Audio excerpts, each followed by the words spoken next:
yang ke-23 susunan dari Imam Bukhari sampai kepada Syekh Muhammad Hashim Asy'ari. Sanad beliau kepada Sahih Muslim, bahkan ini boleh diminta kepada panitia. Ada semua. Sanad beliau kepada Sahih Muslim, Syekh Muhammad Hashim Asy'ari mendapatkan riwayat dari Syekh Muhammad Mahfud At-Tirmidzi, dari Sayyid Abi Bakar, dari Syekh Isa Al-Barawi, dari Ahmad bin Al-Fattah Al-Malawi, dari Syekh Hasan Al-Qurdi, dari Ahmad bin Muhammad Al-Musashi, dari Samsuddin Muhammad Ar-Ramli, dari Zainuddin Zakaria bin Muhammad Al-Ansari, dari Abdurrahim bin Furat, dari Muhammad bin Khalifah Al-Dimashqi, dari Habis Abdul Mu'min bin Khalaf Al-Dimyati, dari Abu Hasan Muayyid bin Muhammad At-Tusi, dari Abu Abdullah Muhammad bin Fadl Al-Farawi, dari Abdul Ghafir bin Muhammad Al-Farisi, dari Abu Ahmad Muhammad Al-Jaluli, dari Abu Ishaq Ibrahim bin Muhammad bin Sufyan Al-Fatih An-Naisaburi, dari Imam Hafiz Abu Husain Muslim bin Hajjaj bin Muslim Al-Qushairi An-Naisaburi, menulis kitab Sahih Muslim. Dua sudah dipegang, Sahih Bukhari, Sahih Muslim. Beliau juga mendapat sanad kitab Muwatta Malik. Kitab hadis yang paling tua yang ada di muka bumi saat ini yang dicetak adalah kitab Muwatta Malik, ditulis oleh Imam Malik bin Anas, gurunya Imam Syafi'i, meninggal tahun 179 Hijrah. Sanadnya seperti yang saya tuliskan. Saya ambil dari kitab Nuqtah Muhimmah min Hadratus Syekh Muhammad Hashim Asy'ari halaman 3. Sanad beliau ke Sunan Abi Daud ada.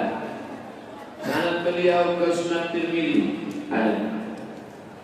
Adapun sahabat-sahabat beliau selama di kota Makkah Al-Mukarramah, di antaranya Syekh Umar Hamdan Al-Mahrazi, Syekh Bakir Al-Jogjawi dari Yogyakarta, Syekh Abdul Wahab Hasbullah yang kemudian menjadi sahabat beliau bertiga, Syekh Wahab Hasbullah, Syekh Bisri Syaksuri, Syekh Muhammad Hashim Asy'ari, bertiga ini mendirikan Nahdlatul Ulama. Kemudian Kiai Fadil Kasinan, kemudian Kiai Fakih Mas Kumambang, Syekh Ahmad Dahlan. Nah, jadi beliau juga pernah sama-sama murid dari Syekh Mahfud Tirmidzi dengan pendiri Muhammadiyah, yaitu Kiai Haji Ahmad Dahlan. Syekh Habibullah As-Sinqiti, Sinqiti suatu negeri di bawah Maroko, Mesir, Libya, Tunisia, Aljazair, Maroko. Di bawah Maroko ada satu negara kecil namanya Sinqiti. Jadi teman beliau orang-orang jauh yang sama-sama balap di hadis di Masjidil Haram. Begitu juga Syekh Dimyati At-Tirmidzi, Syekh Ahmad Baydawi Lasar, Jawa. Syekh Ahmad Al-Mukhallalaji As-Syami Al-Makki. Syami sekarang adalah Suriah. Kemudian beliau juga ada kawan dari Sumatera bernama Syekh Abdul Qadir bin Sabir Al-Mandiri Al-Makki. Kemudian Syekh Abbas Buntet Cirebon. Nah, ini semua adalah murid-murid dari Syekh Mahfud At-Tirmidzi. Tirmidzi diambil dari kata Tremas, Pacitan, Jawa Tengah. Ulama besar yang kitabnya sekarang dicetak di Darul Fikri Beirut. Bangga kita orang Indonesia, tapi punya ulama bukan pakai bahasa Indonesia yang bukunya dicetak di negara Arab. Walam yakun qaliban. Beliau tidak hanya sebagai seorang siswa, tapi Syekh Muhammad Hashim Asy'ari pernah menjadi guru di Masjidil Haram. Kalau ada orang belajar di Masjidil Haram, luar biasa. Tapi ada yang lebih luar biasa lagi, menjadi guru di Masjidil Haram. Yang ngomong itu siapa? Sayyid Muhammad Hasan bin Ali bin Ahmad bin Syihab. Beliau menulis kitab judulnya Al-Allamah Muhammad Hashim Asy'ari Wadih Al-Binatul Istiqlal Indonesia. Ditahqiq dan ditahlif oleh Asif Abdul Qadir Jilani, dicetak oleh Maktabah Turas Ulama Nusantara, cetakan pertama tahun 2016. Di situ dituliskan dengan jelas bahwa Syekh Muhammad Hashim Asy'ari pernah menjadi guru mengajar di Masjidil Haram, dan beliau punya murid-murid dari berbagai negara, khususnya di Asia Tenggara. Tapi beliau kembali ke tanah air. Akan pelajaran dari sini, setinggi apapun prestasi murid negeri orang, kembalilah ke kampung halaman. Kalau hanya sekedar untuk hidup, mungkin Syekh Muhammad Hashim Asy'ari tak kembali ke tanah air. Beliau cukup tinggal di Makkah, mungkin sampai hari ini anak cucunya akan menjadi orang-orang kaya di kota suci Makkah Al-Mukarramah. Tapi beliau tidak begitu, mengamalkan firman Allah, "Qala lana min kulli firqatin minhum ta'ifatun." Jangan semuanya pergi berperang. Mesti ada 2-3 orang yang tafaqahu fiddin, mendalami ilmu agama. Untuk apa gunanya yunziru qaumahu? Supaya nanti kalau sudah tamat hatam kitab ini, Syekh Hashim Asy'ari hafal Quran. Begitu disebutkan oleh Al-Mu'allimi dalam kitabnya A'lam Makkiyin. Ada orang Arab menulis kitab namanya A'lam Makkiyin, tokoh-tokoh ulama-ulama dari Makkah. Di antaranya yang dia tuliskan itu Syekh Muhammad Hasyim Asy'ari. Di situ dia katakan Syekh Muhammad Hasyim Asy'ari hafizul Quran, hafal Quran waktu masih kecil. Lalu kemudian Syekh Asy'ari pulang ke Karangkates, Kediri. Lalu kemudian cerita beliau pulang ini adalah setelah 6 tahun di Makkah. Syekh Muhammad Hasyim Asy'ari 6 tahun belajar di Makkah. Dari berbagai masail yang saya tulis 17 orang ulama-ulama tadi, belajar hadis, belajar fikih, belajar bahasa Arab, belajar usul fikih, alim dari berbagai macam ilmu. Lalu kemudian 6 tahun lamanya datanglah seorang kiai namanya Kiai Romli. Waktu itu Kiai Romli mau pergi haji, nama kampungnya Karangkates, Kediri. Kiai Romli membawa anak gadisnya namanya Nyai Khadijah. Lalu kemudian dinikahkanlah. Senang Kiai Romli lihat Syekh Muhammad Hasyim Asy'ari dinikahkan dengan anaknya. Lalu setelah menikah kembali ya. Yang dulu pertama meninggal Nyai Nafisah, menikah dengan Khadijah, pulang. Beliau pulang sampai ke tanah Jawa pada tahun 1899. Belum masuk 1900. 1899 beliau pun kembali ke tanah Jawa. Setelah 6 tahun di kota suci Makkah Al-Mukarramah. Apakah setelah beliau pulang ke tanah air lalu hubungan dia dengan kawan-kawannya tadi putus? Tidak. Beliau tetap menjalin hubungan dengan Amir Abdul Karim Al-Khattabi. Ini adalah tokoh revolusi dari Marigi, Maroko. Bayangkan di zaman itu belum ada grup WhatsApp, belum ada telepon, belum ada email, belum ada YouTube. Beliau tetap ada kontak kepada Abdul Karim Al-Khattabi dari Maroko. Hubungannya tetap baik. Beliau punya hubungan baik dengan Sayyid Muhammad Amin Al-Husaini. Itu pimpinan ulama Palestina. Beliau menjalin hubungan dengan Muhammad Ali Shaukat, pimpinan revolusi dari India. Beliau menjalin hubungan dengan Muhammad Ali Jinnah, mujahid dari Pakistan. Beliau punya hubungan baik dengan Sayyid Alawi bin Thahir Al-Haddad, mufti dari Johor. Beliau tetap menjalin hubungan baik dengan Sayyid Ahmad Arif Zain, pendiri majalah Al-Irfan. Jadi beliau tidak hanya belajar hadis, tidak hanya mengajarkan Sahih Bukhari, Sahih Muslim, Muwatta Malik, Musnad Ahmad bin Hanbal. Dia tidak hanya seorang ahli hadis, tapi juga punya pergerakan melawan penjajahan. Maroko waktu itu dijajah oleh Prancis, India dijajah oleh Inggris, Indonesia dijajah oleh Belanda. Maka beliau punya satu pemikiran, negeri Muslim yang dijajah oleh orang kafir ini mesti merdeka, walaupun penjajahnya macam-macam. Al-kufru millatun wahidah. Apa pelajaran dari sini? Sekarang banyak orang mengajar hadis saja tapi tak peduli kepada apa yang terjadi pada masyarakat. Nah ini Syekh Muhammad Hasyim Asy'ari mengajarkan kita, walaupun mengajar hadis tapi tetap peduli pada penjajahan. Lalu kemudian Syekh Muhammad Hasyim Asy'ari pertama dengan Nyai Nafisah, punya anak satu, Abdullah, meninggal.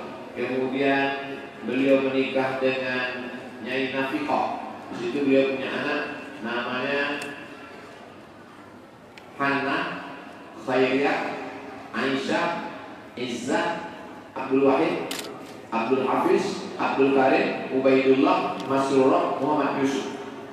Dari Abdul Wahid inilah yang dulu menjadi Menteri Agama, lahir Kiai Haji Abdul Rahman Wahid. Dan sekarang adik beliau Kiai Haji Salahuddin Wahid. Jadi saya silaturahim ke pesantren Teguh Ireng, ketemu dengan anak. Jadi nasabnya Kiai Salahuddin Wahid bin Abdul Wahid bin Muhammad Hasyim Asy'ari. Kemudian beliau ada dari anak dari Nyai Masrurah, yaitu Abdul Qadir, Fatimah, Khadijah, dan Muhammad Yaqub. Dan ini adalah keturunan-keturunan beliau. Syekh Muhammad Hasyim Asy'ari itu orangnya banyak puasa sunat. Nah ini, bagi yang suka puasa sunat, bagus, membersihkan diri, membersihkan jiwa. Di antara kebiasaan beliau adalah beliau banyak puasa sunat. Dari mana dia dapat tradisi banyak puasa sunat itu? Ternyata ibunya yang bernama Nyai Halimah shamat thalatha sanawatin qabla wiladatihi. Sebelum Syekh Muhammad Hasyim Asy'ari lahir, maka Nyai Halimah puasa 3 tahun berturut-turut. Tapi tidak nyambung, tetap makan malam. Tapi besoknya puasa lagi, puasa lagi, puasa lagi. Jangan heran kenapa anaknya suka puasa, karena emaknya suka puasa. Jangan heran kenapa anaknya suka lagu dangdut, karena emaknya suka ngaji. Artinya apa?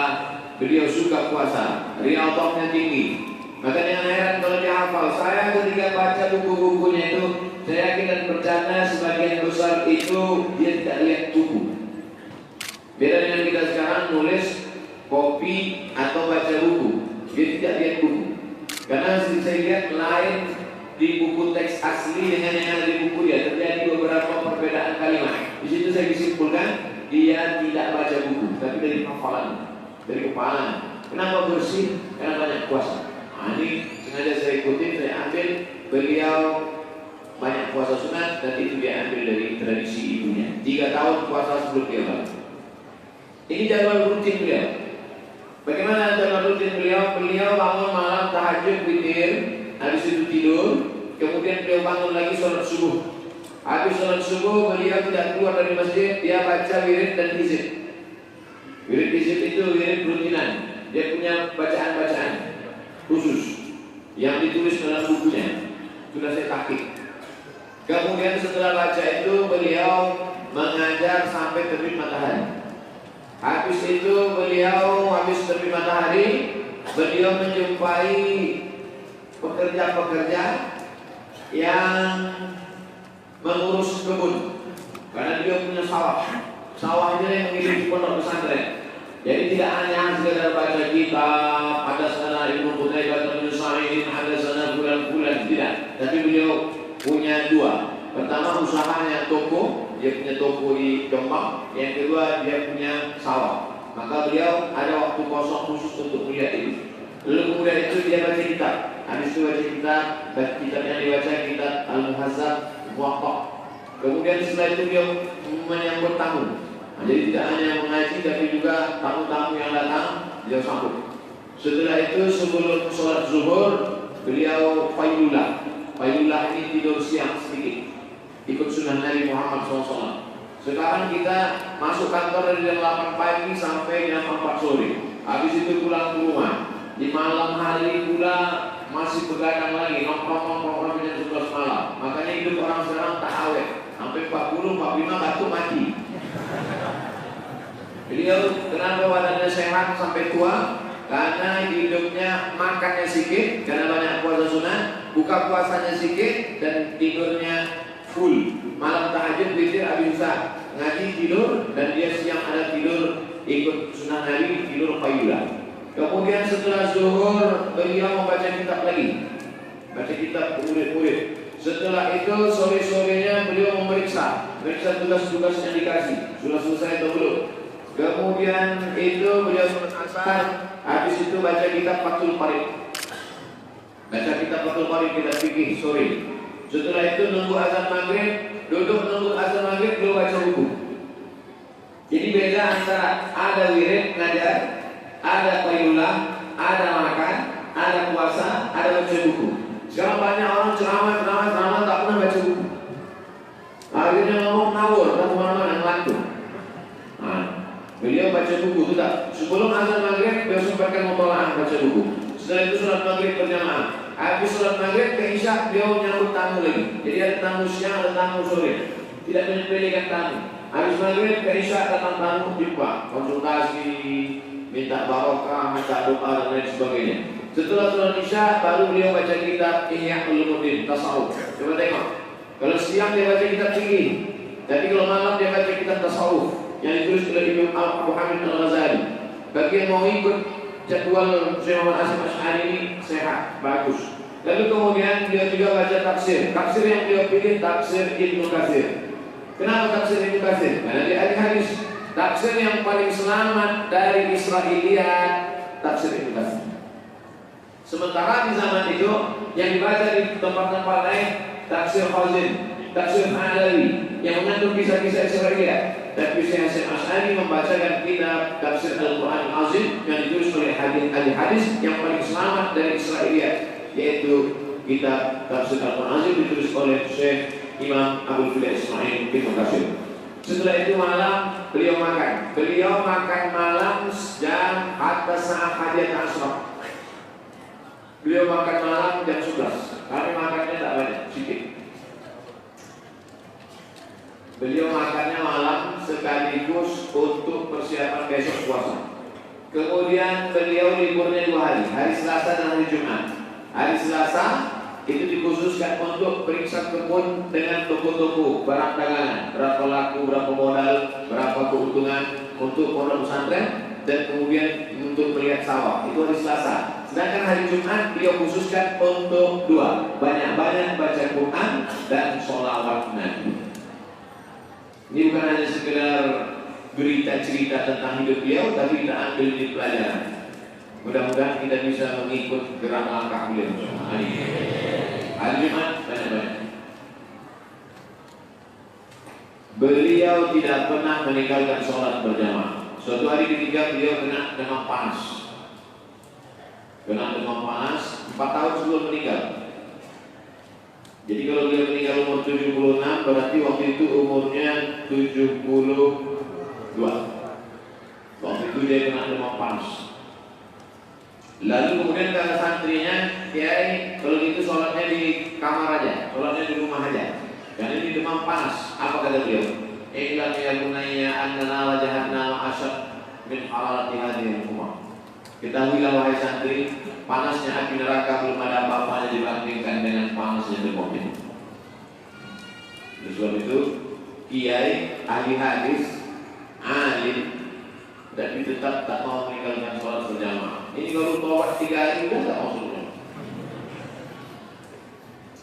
Beliau ada amalan rutin membaca Dalail Fayran.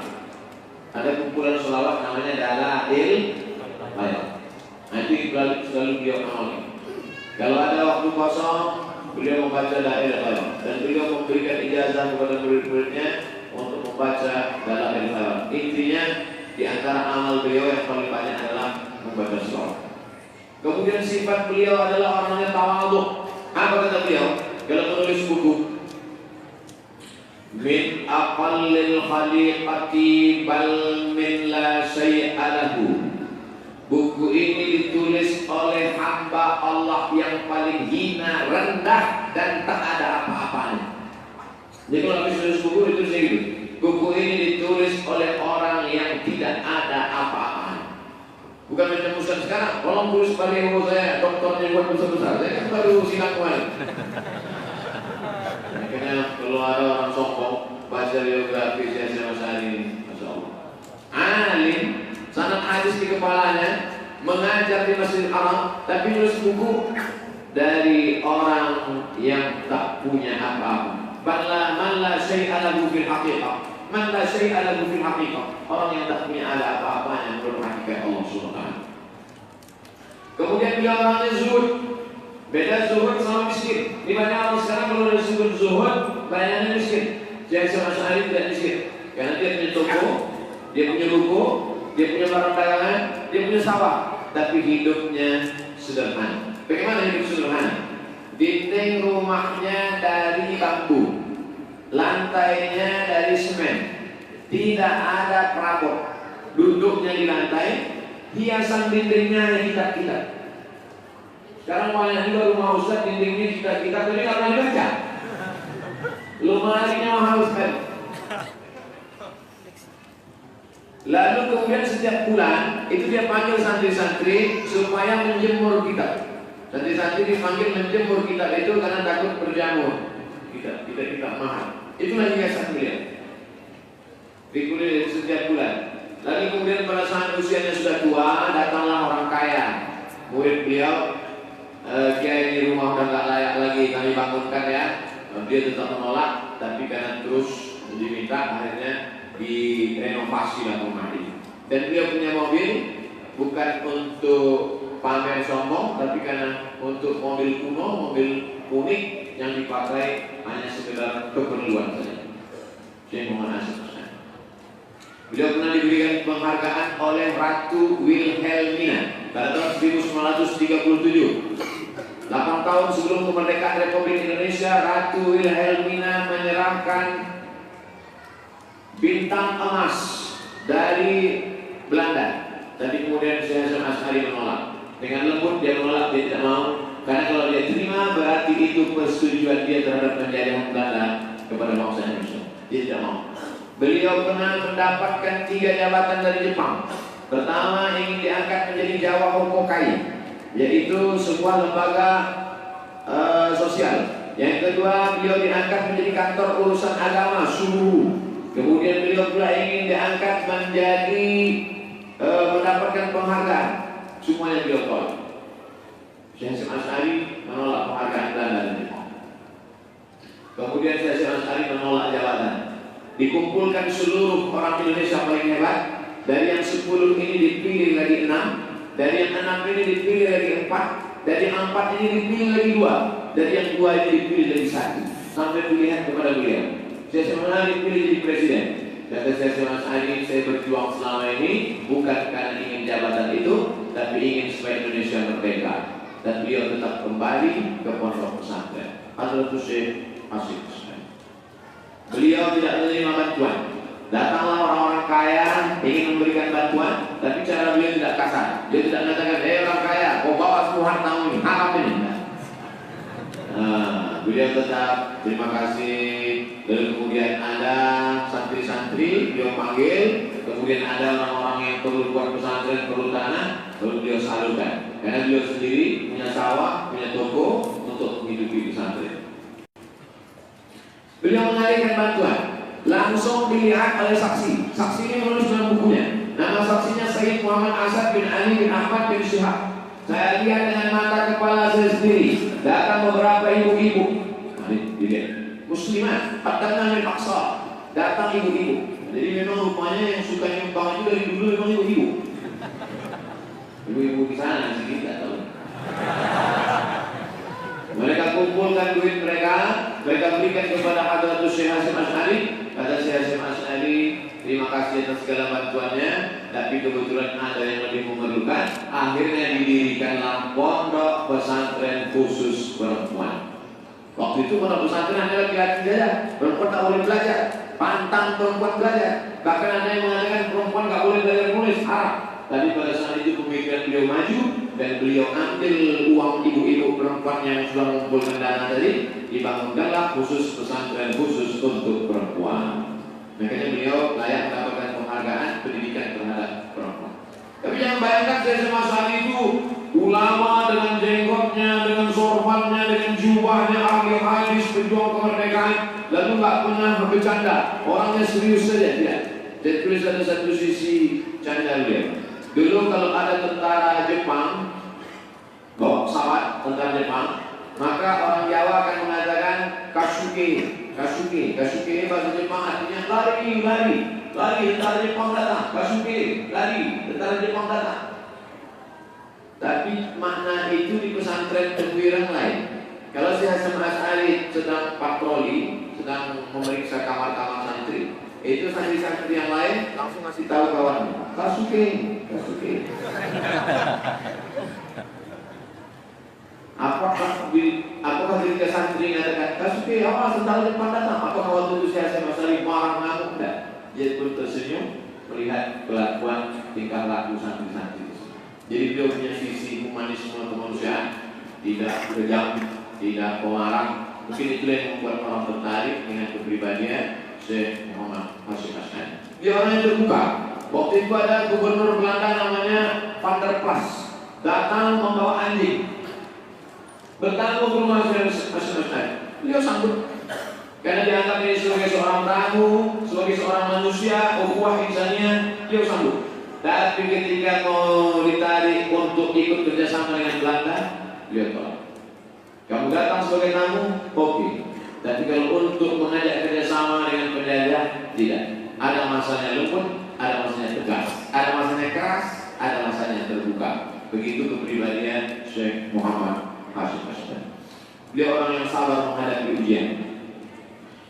Pemerintah Jepang menuduh Syekh Muhammad Hasyim Asy'ari mendirikan pondok pesantren, mengumpulkan massa ingin melawan Belanda. Maka dimasukkanlah beliau ke dalam penjara.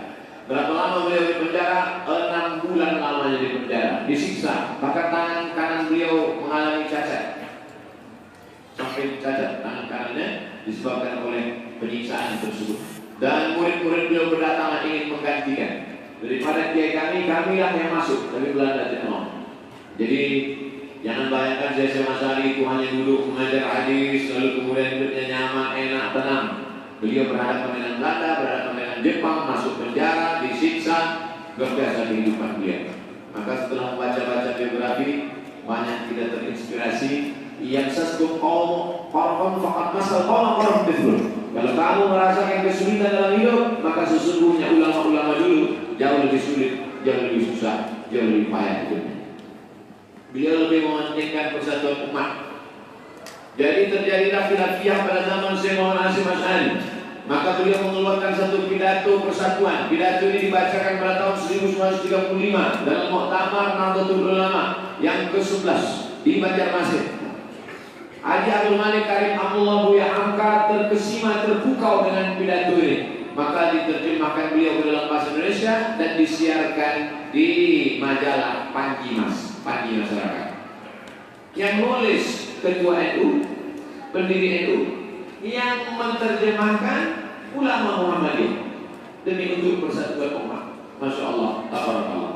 Ini ditulis dalam kitab, judulnya satu kitab khusus, Risalah Maftuhah, judulnya Al-Mawa'iz, nasihat-nasihat. Bahwa kita ada ikhtilaf dalam bidang fikih, bahwa kita ada perbedaan. 1935, artinya apa? Hampir seabad yang lalu. 1935 beliau sudah menulis tentang persatuan umat. Sekarang 2020 besok pagi. Ya, Masya Allah. Hampir 100 tahun yang lalu. 100 tahun kurang 20, 100 tahun kurang 15. 85 tahun yang lalu beliau sudah menulis tentang persatuan. Jadi jangan ajar yang orang Indonesia tentang persatuan, karena Muhammadiyah, Nahdlatul Ulama, Syekh Muhammad Hasyim Asy'ari, Buya Hamka sudah. Tapi Buya Hamka bukanlah sepadan usia. Yang sepadan dengan Syekh Hasyim Asy'ari adalah ayah Buya Hamka, yaitu Haji Abdul Karim Amrullah. Sedangkan Buya Hamka sebaya dengan anak beliau, yaitu Kiai Haji Abdul Wahid Hasyim. Beliau memasukkan nilai-nilai konstitusional dengan cara yang konstitusional. Makanya anak-anak beliau itu bergerak di bidang politik. Di antaranya Kiai Abdul Wahid Hasyim mendirikan partai AKUI. Kemudian anak beliau Abdul Karim Hasyim melanjutkan partai Masyumi. Kemudian anak beliau Kiai Muhammad Yusuf Hasyim melanjutkan partai Hizbut Nahdlatul Ummah (PNU). Begitu ditulis oleh cucu beliau. Setelah cucu apa? Anak cucu cicit beliau. Namanya Gus Isof Azik. Dalam kitab Syekh Muhammad Asy'ari Al-Alimul Mujahid, Syekh Muhammad Hasyim Asy'ari, ulama mujahid sejati. Halaman 39. Beliau tidak hanya ahli hadis, tidak hanya kiai, tidak hanya ahli fatwa, ahli fikih, tapi juga beliau peduli pada ekonomi umat. Maka dikumpulkannya pengusaha-pengusaha, dibuatlah satu lembaga namanya Nahdlatul Tujjar, Nahdlatul Ulama, kebangkitan ulama, Nahdlatul Tujjar, kebangkitan pedagang-pedagang. Karena beliau sendiri pedagang. Bahkan satu hari khusus, hari Selasa, tidak ngajar, dikhususkan untuk memeriksa dua, dagang dan kebun. Jadi beliau adalah entrepreneur, businessman, dan beliau membangun itu, maka bangkitlah yang disebut dengan Nahdlatul Tujjar, kebangkitan para pedagang-pedagang. Apa pelajaran dari sini? Umat Islam kalau mau independen, tidak diintervensi orang pemikirannya, maka mesti bangkit dalam bidang ekonomi. Beliau jihad melawan Belanda. Pada tahun 1940 beliau sudah tua. Belanda mengeluarkan peraturan wamil, bukan ini wamil. Wamil wajib militer. Semua anak-anak Indonesia, anak muda wajib wamil. Anak muda tidak mau kalau tidak ada fatwa dari kiai. Dimintalah fatwa kepada Syekh Hasyim Asy'ari. Mbak Hasyim, ini Belanda nyuruh anak muda ikut jadi wajib militer, boleh atau tak boleh? Syekh Hasyim Asy'ari mengeluarkan fatwa haram hukumnya ikut wajib militer Belanda, yang nanti akan dipakai untuk melanggengkan penjajahan Belanda. Lalu kemudian beliau mengharamkan semua yang terkait dengan penjajah Belanda. Haram. Kalau kita ngasih darah kita ke orang apa namanya? Donor darah. Haram ikut wajib militer Belanda. Haram donor darah ke Belanda. Haram pakai kapal laut Belanda untuk pergi haji.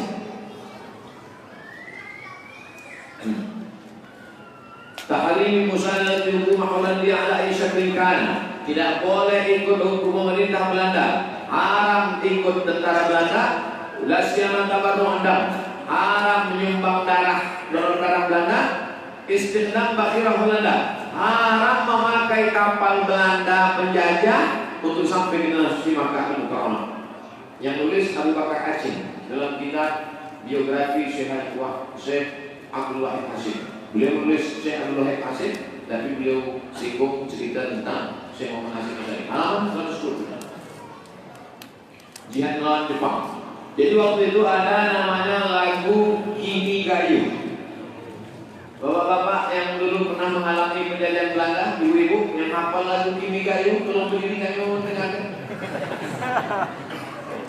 Jadi waktu itu orang disuruh ngapal lagu Kimi Gayo.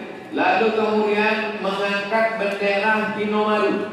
Lagunya Kimi Gayo, bendera yang diangkat bendera Hinomaru. Lalu kemudian berdiri sambil mengirimkan badan, namanya sekiri. Lagu Kimi Gayo, bendera Hinomaru, berdiri setengah membungkuk sekiri. Maka Syekh Muhammad Hasim Asy'ari mengharamkan ini. Haram, jangan ikut Jepang, karena mereka ini adalah penjajah. Lalu kemudian menghormati Raja Tenoheka, haram juga, tak boleh. Nah, ini semua fatwa-fatwa beliau ditulis oleh Syekh Muhammad Isam Hazim dalam biografi Syekh Muhammad Hasim Asy'ari Al-Alim Al-Mujahid, ulama mujahid. Jihad peta. Siapa yang ikut membela tanah air? Ada tentara yang dipersenjatai, yang dilatih untuk melawan Belanda pada tahun 1943 bulan Oktober, dipimpin oleh anak beliau, anak Syekh Hasim Asy'ari, namanya Abdul Hafiz atau Abdul Khaliq, yang derajatnya pangkatnya waktu itu naik menjadi Dai Danku. Maka beliau menganjurkan anak-anak muda supaya ikut pasukan ini. Bahkan beliau membentuk dua pasukan, satu Hizbullah, satu Sabilillah. Ada dua pasukan yang dibentuk, satu Hizbullah, satu Sabilillah. Maka beliau mendapatkan gelar pahlawan nasional. Pahlawan bukan hanya sekedar duduk berdoa di masjid, tapi beliau dengan fatwa-fatwanya, dengan apa yang beliau hadapi. 10 November itu hari apa? Hari pahlawan. Semua orang tahu 10 November hari pahlawan. Yang tak tahu 10 November, nanti ditanya 10 November hari apa? Tahu ya. 10 November hari pahlawan. 10 November hari pahlawan semua orang tahu. Dan yang wajib orang Islam tahu adalah bahwa sebelum 10 November itu ada kronologis. Kronologis sebelum 10 November apa dia? Bahwa pada tanggal 22 Oktober 18 hari sebelum meletusnya 10 November 22 Oktober diminta fatwa kepada Syekh Hasim Asy'ari karena sekutu sudah datang. Sekutu, bukan kutu. Tentara-tentara sekutu datang, katanya mau menangkap tentara Jepang. Sekutu datang ke Indonesia, padahal Indonesia sudah merdeka 17 Agustus 1945. Datang lagi sekutu, katanya mau menangkap tentara Jepang, padahal sekutu membonceng Belanda. Belanda mau masuk lagi. Maka keluarlah fatwa dari Syekh Hasim Asy'ari. Apa fatwanya? Pertama, Indonesia sudah merdeka, maka menjaga kemerdekaan Indonesia hukumnya wajib. Dua, seluruh orang Indonesia secara umum, kalangan Nahdlatul Ulama secara khusus wajib angkat senjata bersama tentara Indonesia melawan Belanda.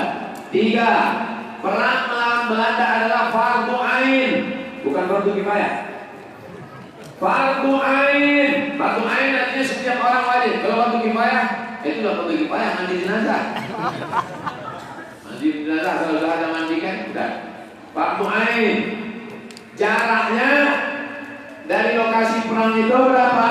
4 km. 94 km dari lokasi fardu ain. Kalau tak ikut, dosa besar. Di antara dosa besar adalah lari dari perang. Dia bisa bilang, siapa yang dari lokasi perang jarak rumahnya 94 km wajib ikut. Kalau tidak, mati masuk neraka jahanam. Apa? Setiap muslim, orang dewasa, anak kecil, miskin, kaya, wajib ikut perang melawan orang kafir Belanda demi kemerdekaan Indonesia. 5. Orang Islam Indonesia yang mati, maka matinya adalah syuhada. Mati syahid. Nomor 6 yang paling keras. Kalau ada orang Indonesia yang ikut dengan penjajah Belanda, maka mereka pengkhianat, wajib dihukum. Halal darah. Itu fatwa dikeluarkan. Mendengar keluar dengan fatwa ini, maka beramai-ramailah orang Islam datang ke Surabaya, meletuslah, berdirilah takbir dari Utomo, Allahu Akbar, meletuslah 10 November. Akhirnya larilah Belanda ke kota Pantik, tinggal bagian Belanda. Ada seorang insinyur arsitek ini dibawa oleh Belanda dari Jerman, hebatnya menggambar, namanya insinyur Karl von Schmidt. Tapi sering ngobrol-ngobrol dengan Kiai Hasyim Asy'ari, sering cerita, sering ngobrol, akhirnya terpaut hatinya dan masuk Islam. Ketika ditanya, kenapa kau masuk Islam? Saya sudah banyak ketemu orang Islam, tapi menjelaskan Islam jelimet, ribet, sulit, payah, tak tertarik. Pas saya ngomong dengan Kiai Hasyim Asy'ari, dia tak pernah maksa saya, tertarik. Coba dari awal cerita tadi, sudah berapa orang yang tertarik dengan Kiai Hasyim Asy'ari? Kiai Ya'qub tertarik, dikasihnya garisnya. Kiai pula tertarik, dikasih. Karl von Schmidt tertarik, dirinya dikasih, masuk Islam. Dan setelah merdeka, Karl von Schmidt ditangkap oleh Belanda karena dianggap pengkhianat, karena dekat dengan Kiai Hasyim Asy'ari. Akhirnya Karl von Schmidt balik ke Belanda dan menjadi dai di Belanda. Berkat jasa Kiai Hasyim Asy'ari, bersyahadat di depan Kiai Hasyim Asy'ari. Kita sudah berapa orang bersyahadat? Yang udah bersyahadat mutak tengok kita. Alhamdulillah. Jadi Mas Ali mendapat penghargaan dari Presiden Soekarno pada tahun 1964 dengan keputusan nomor 249 atas segala jasa-jasanya kemerdekaan Indonesia, maka mendapatkan penghargaan pahlawan. Dan hampir setiap kota di Indonesia ini ada nama jalan Kiai Haji Muhammad Hasyim Asy'ari. Di Batam ada? Tak? Wah, kali orang Batam.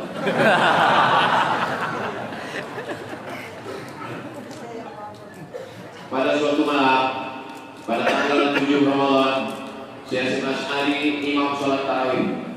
Beliau sendiri imam sholat tarawih. Selesai sholat tarawih, beliau ceramah. Perhatikan ceramah Kiai Hasyim Asy'ari dengan kita.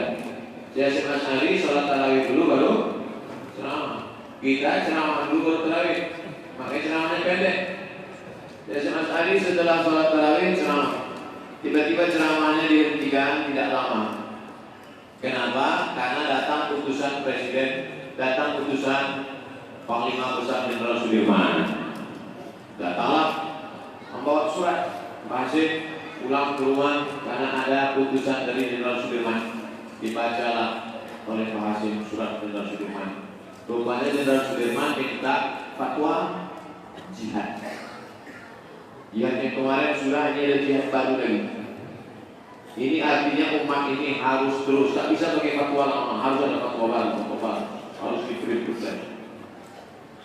Pak Hasyim tolong keluarkan fatwa karena Belanda merajalela lagi. Datang pula lagi Kiai Gufron. Kiai Gufron ini pimpinan melapor, katanya pasukan Hizbullah dan Sabilillah di Singosari kalah, di Malang kalah. Akhirnya Pak Hasyim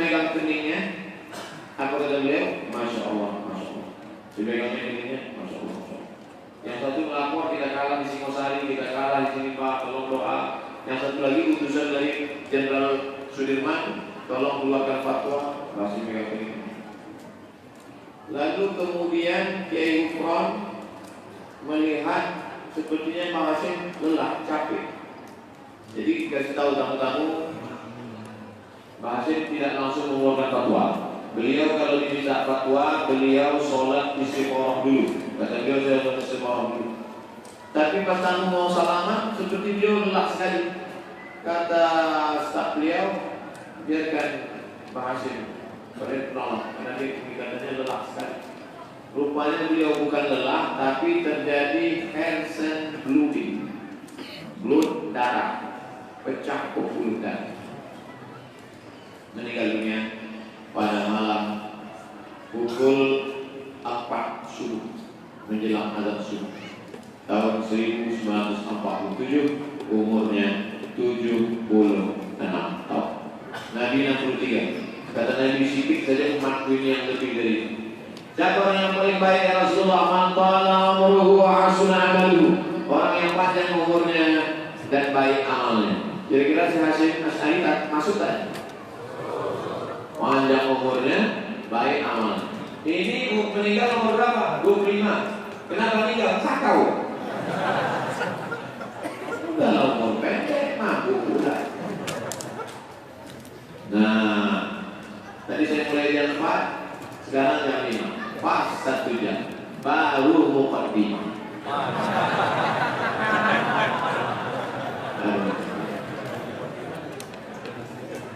Nah, siapa yang tak tahan dulu mau balik kan? Terus siapa nanti malam? Ya, di malam itu satu galang lagi yang punya dua. Allah.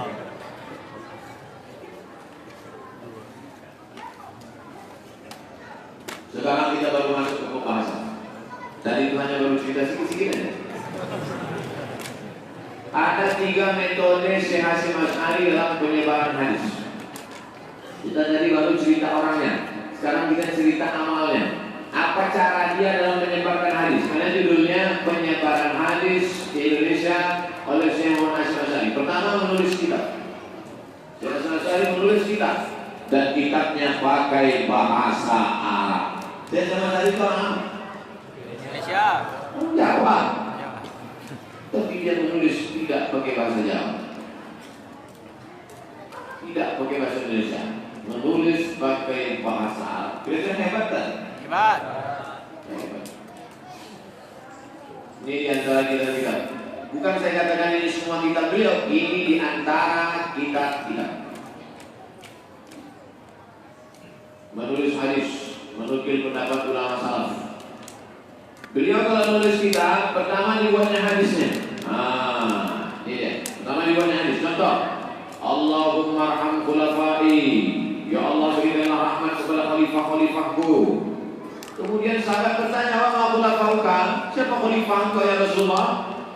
Ya Allah berikanlah rahmat kepada khalifahku. Siapa khalifah engkau ya Rasulullah? Alladzina yaruna ahadithi wa yu'allimuna an-nas. Mereka yang mengajarkan hadis, mereka yang meriwayatkan hadis dan mengajarkannya kepada manusia. Itulah khalifah-khalifah Rasulullah SAW. Mudah-mudahan kita anak cucu kita masuk khalifah Rasulullah SAW. Setelah beliau tuliskan hadisnya, baru beliau tuliskan pendapat ulama salaf. Salaf itu apa Ustaz? 3 abad pertama. Ayol qurun qarni sebaik-baik abadku, semaladina lunahum 1 abad setelah itu, semaladina lunahum 1 abad setelah itu. 3 abad pertama itu disebut dengan salaf. Maka beliau mengutip pendapat Imam Sufyan Ats-Tsauri. Apa kata Imam Sufyan Ats-Tsauri? La a'lamu ilman afdal min ilmi hadis. Tidak ada ilmu yang lebih afdal daripada ilmu hadis. Dia kutip pula pendapat Imam Ibnu Qattan. Laisa fid dunya mubtadi' illa wa huwa yubghidu ahlul hadis. Tidak ada satupun ahli bid'ah di dunia ini melainkan benci kepada ahli hadis. Kalau ada yang benci kepada ahli hadis, berarti itu 2, ahli bid'ah atau ahli hadis. 2. Terkadang beliau tidak menyebutkan hadisnya, hanya isyarat saja. Contoh, ini isyarat saja. Apa kata beliau? Wa zuhurus syahadati bizuri rawahul Imam Ahmad. Hadisnya tak ada disebutnya. Nanti kalau sudah mau kiamat itu banyak terjadi orang memberikan kesaksian-kesaksian palsu. Kira-kira sekarang sudah muncul? Banyak orang memberikan kesaksian palsu seperti yang diriwayatkan oleh Imam Ahmad, tapi dia tak sebutkan hadisnya. Lalu tugas siapa mencari hadisnya? Lalu waktu saya tulis ini di disertasi saya, di antara metodologi Syekh Hasyim Asy'ari menyebutkan kitabnya tapi tak menyebutkan hadisnya.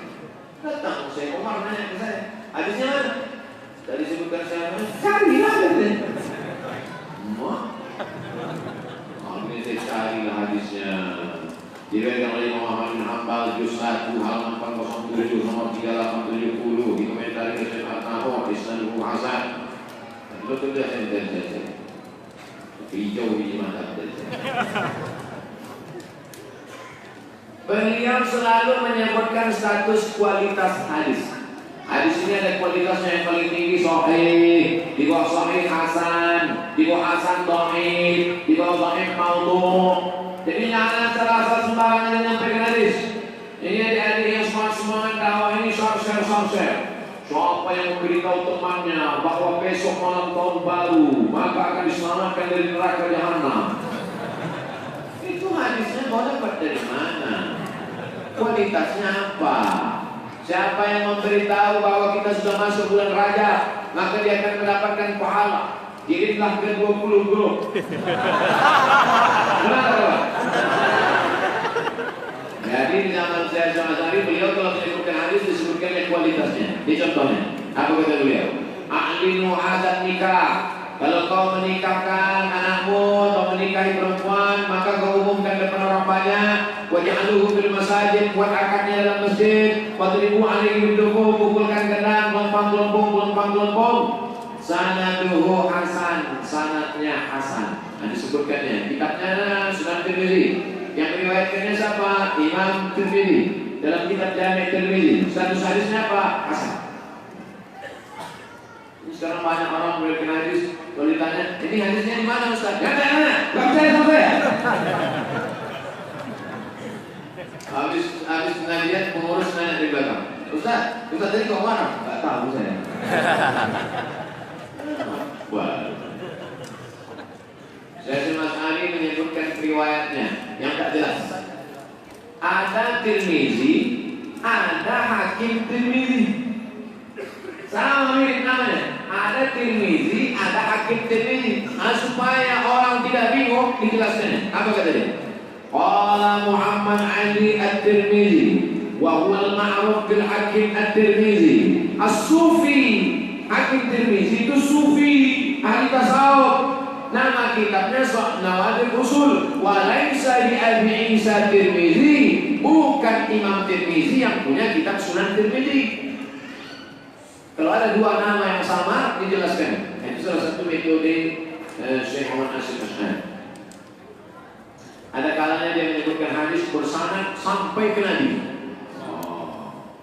Saya seumur hidup di Indonesia di beberapa saya seumur hidup di Indonesia ini, walaupun sebagian umur saya di luar negeri, belum pernah saya menengok orang menyampaikan hadis lalu disebutkannya sampai ke, kalau di majelis biasa, pas sedang saya Asy'ari apa kata? Haddatsana Syekh Husain Al-Habsyi di Makkah. Guruku namanya Syekh Husain Al-Habsyi sudah menceritakan kepada aku langsung dari mulutnya, aku melihat dan mendengarnya.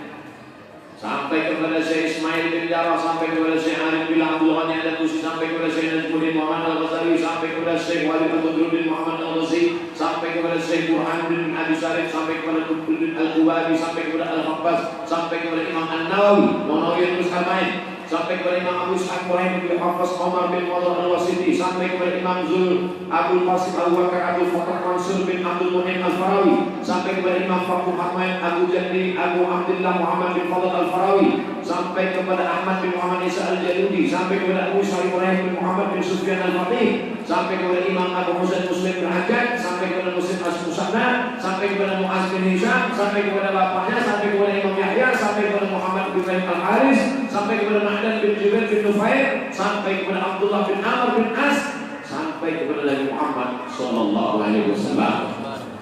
Bunyi hadisnya, inna hadhihi min ziyadil kuffar fala talbasha. Pakaian ini adalah pakaian orang kafir, maka jangan kau pakai. Balifrathuma, bahkan kau bakar karena menyerupai. Sampai disebutkannya dari sampai ke jadi beberapa tempat dalam kitabnya begitu dia menyampaikan. Saking kan dia ingin melanjutkan sanad ini. Karena kata Imam Abdullah bin Mubarak al-Isnad bin ad-din, sanad ini adalah bagian dari agama. Lalu isnad qala man syaa ma syaa. Kalau bukan karena sanad, orang akan bicara sesuka hati dia. Dari mana kau dapat ini? Dari YouTube Ustaz. Wala YouTube. Syekh Hasim As'ari metode dia kalau menjelaskan hadis dijelaskan yang mana? Ini contoh. Idza ra'aitum riyadal jannah fartanu. Kalau kamu melihat taman-taman surga, ikutlah kalian makan dan minum. Kalau kalian melihat taman surga, ikutlah kalian makan dan minum. Ada tak taman surga di dunia? Ada taman surga di dunia? Apa taman surga? Majelis zikir. Kalau ada orang berzikir, la ilaha illallah, la ilaha illallah, ikut. Karena di taman surga.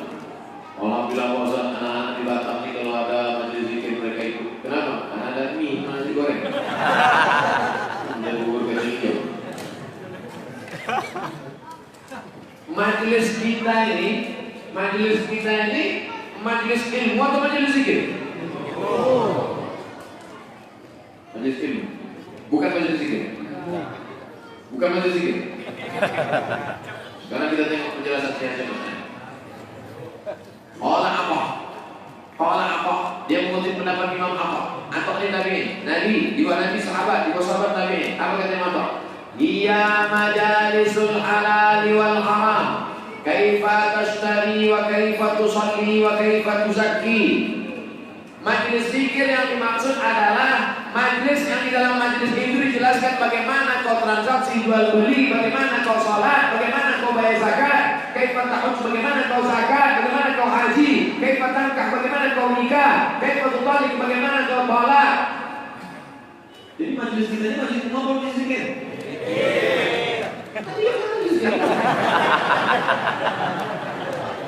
Ternyata majelis ilmu itu juga disebut dengan majelis zikir. Kalau nanti ada ustaz yang mengatakan majelis kita ini adalah majelis zikir, tidak usah. Ini majelis ilmu. Majelis ilmu itu adalah majelis zikir karena kata Imam Atta, kaifa tashtari wa kaifa tusalli wa kaifa tuzakki wa kaifa tahujj. Bagaimana kau jual beli, bagaimana kau salat, bagaimana kau puasa. Kalau tidak di majelis ilmu, maka majelis zikir. Tapi Syekh As'ari tidak mengatakan bangga menurut saya. Dia mengutip pendapat qala apa menurut Imam apa, padahal dia ahli hadis, tapi sudah mengutip pendapat ulama. Beberapa mutiara berharga dari kitab Syekh As'ari. Kata beliau, kalau membaca kitab nampak di situ ada perintah, ada larangan, jangan telan bulat-bulat, tapi lihat kronologis situasi dan kondisinya. Perintah belum tentu wajib, larangan belum tentu haram, tapi lihat situasi dan kondisi. Al-Qarina. 2. Alasan Sahih Muslim kenapa terkadang disebut lebih utama. Pokoknya yang lebih utama Sahih Bukhari, harga mati, gak tawar menawar. Buktinya ada yang mengatakan Sahih Muslim lebih utama. Apa alasannya? Saya sama sekali ngasih alasan. Tahu nanti ada orang mengatakan Sahih Muslim itu lebih bagus. Sahih Muslim lebih bagus susunannya. Adapun syaratnya lebih kuat Sahih Bukhari. Sahih Bukhari antara guru dengan murid mesti berjumpa. Sahih Muslim tidak mesti berjumpa. Sezaman saja cukup. Walaupun tak pernah jumpa. Banyak ustaz jamaah yang sezaman dengan Ustaz Somad. Banyak, walaupun tak pernah jumpa. Kalau menurut Sahih Muslim cukup. Tapi kalau menurut Sahih Bukhari, enggak, mesti dijumpa. Kalau jumpa melalui laptop, taklah. Susunannya. Makanya Syekh Muhammad Fuad Abdul Baqi menyusun kitab Lu'lu' wal Marjan fi ma tafaqa alaihi syaikhah. Dia tidak ikut susunan Sahih Bukhari, tapi yang diikutnya susunan Sahih Muslim. Karena susunan Muslim lebih sistematis. Yang masih tahu itu ya? Beliau mengatakan, jangan hafal sebelum perbaiki tulisan. Perbaiki dulu tulisan.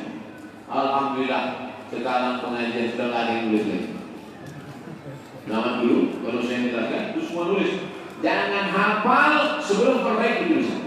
Zaman sekarang orang tak nulis lagi karena sudah ada Sony, karena sudah ada Canon, karena sudah ada Oppo, Samsung. Pak, bolehkah meriwayatkan dari buku? Antum pergi ke toko buku, antum beli buku. Atau kadang-kadang tak beli buku, buka-buka aja. Menjaga tanah, oke. Lalu kemudian antum ambil. Boleh apa tak boleh? Ya, saya sebut tadi nasi. Apa kata dia? Jawazun naqli minal kutubil mu'tamadati. Boleh menukil dari buku. Yang sebelumnya boleh menukil dari buku, bukan menyobek kertas di toko tadi. Wala yustaratu ittisalus sanad. Tidak disyaratkan mesti bersanad. Jadi antum boleh beli buku, kalau buka pengajian di masjid, jamaah sekalian